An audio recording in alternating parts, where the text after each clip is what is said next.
And how can you be free from all afflictions and troubles? Because when self exists, then there would be worries and troubles. Without self, the afflictions, troubles will go away. And you just follow your own destiny. You just follow your affinity, and you will not be troubled. And you take everything lightly, and you see through everything, and you would be free. And you would not be attached to anything. If there is self, like I want to earn a lot of money, then you would be troubled. And I want to marry a beautiful wife, then you would have troubles in your mind. Like if I want a certain status, then you would also be troubled. That's the causes of your afflictions. That's because of yourself.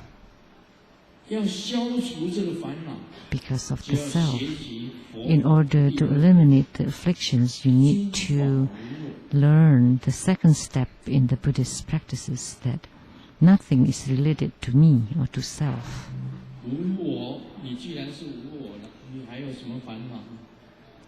If there is no self, how could there be any afflictions?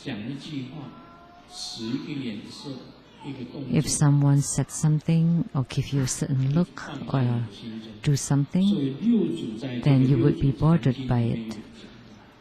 So this had been said in the Platform Sutra. What is meditation is that when you are unaffected by external circumstances. And what is stability is that when your inner self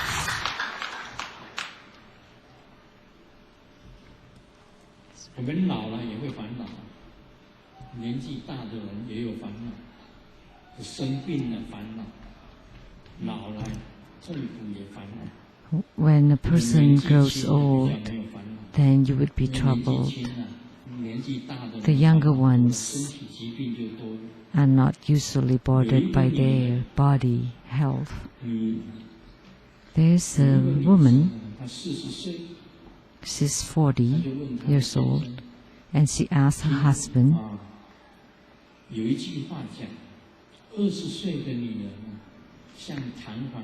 there's a saying that a woman in her 20s is like the spring bed, and a woman in her 40s is like tatami. That the 20-year-old is very resilient, like the spring bed, but the 40-year-old is not, like tatami. And a wife asked her husband, am I like a spring bed or like a tatami? And the husband answered, oh, you're like the spring bed, but the springs got broken. So that's affliction or trouble. Think about it. Is it? I said in the past that a man in his 20s, it's Pentium, or in Chinese it means you're like a wild horse. And in the 30s, it's standing erect. In the 40s, is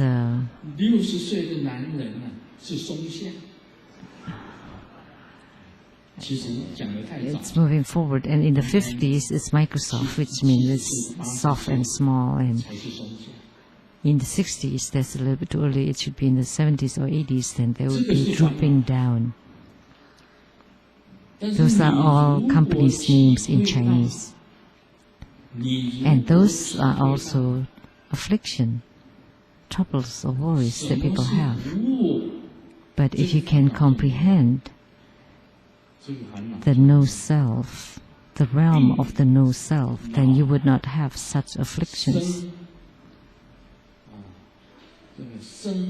the troubles of growing old, of getting sick, of dying, and of being born will not be on your mind.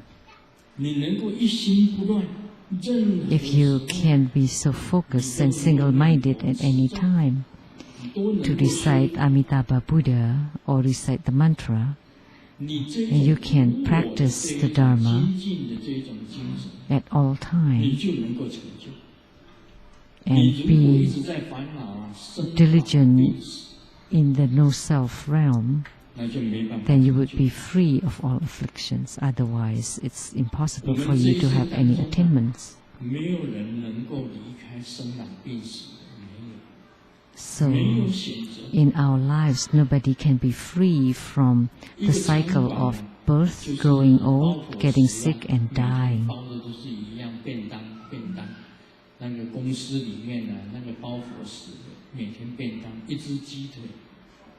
So the bento box, like in the company, it's like rice, eggs, some pickles, vegetables. So the employees always eat that every day. And so they ask the cafeteria cook, is there any choice to this lunch box? Because they always have the same kind every day. And so they say, oh, what option do we have? And then the cook said, well, whether you want it or you don't, eat or not eat. That's an option. So as a human being, we have no choice, no other option. Everyone has to go through birth, growing old, getting sick, and dying.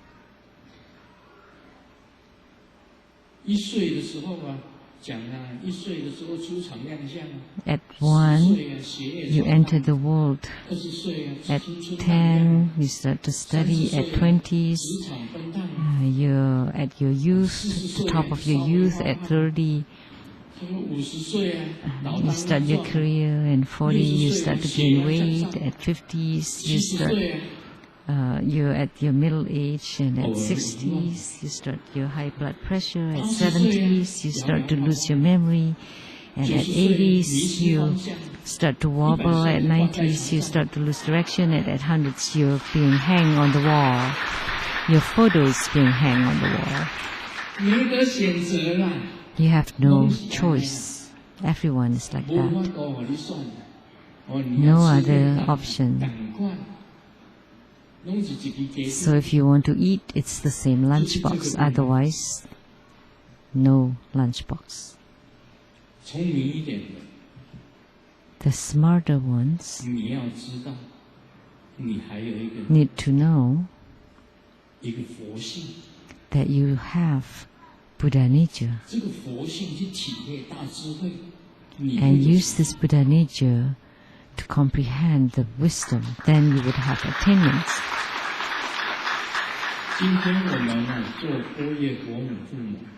So today we have the Prajna Buddha Mother is to comprehend, to understand that great wisdom. Human life is like this. You have to walk. You walk this path. Whether you do or not, you have no option. But do you know, there's beyond all that, there's great wisdom. There are Buddhas, Bodhisattvas, and you can have realizations and awakenings. That the great wisdom here is the nirvanic state. After you gain the great wisdom, then you would enter into the full enlightenment of the Buddhas.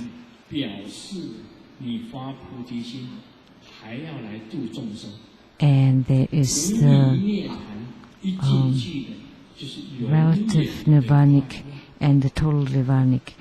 The relative nirvanic is that you still have you still need some vow to deliver sentient beings. And then the total nirvana is you enter into complete stillness. Most people just talk about going to the heavens or go to hell. But the Buddhist teaching, through the great wisdom, you can attain Buddhahood. So what is this great wisdom? It cannot be described by words. It's something that all I can say is, do your Buddhist practice the best you can. Read books written by the wise ones so that you can be enlightened and have true realizations. Because of the time limitation, that's all the teaching for today. Om Mani Padme Hum.